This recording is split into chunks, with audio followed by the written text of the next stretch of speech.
Hello everyone. In this video, I will show you how to create a group in WhatsApp. For this, go to your WhatsApp app, then click on this three dot menu button here from the top right corner. Then click on new group. After that, add the member that you want to make the group consist of. Then click on next. After that, give the group a name. Select a good cover photo for your group,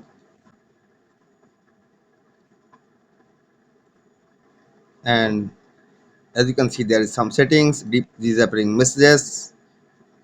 You can now keep messages in the chat room from disappearing. Read this and choose your preferable settings. Group permissions, click on this. Members can edit group settings, send new messages, add other members, invite via group links. These are the options.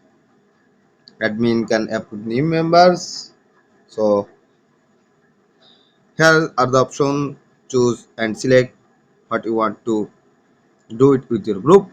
After giving all the information and adjust all the settings, just click on this create icon and the group will be created. So that's it guys. If this will help you, please don't forget to give it a like, and thanks for watching.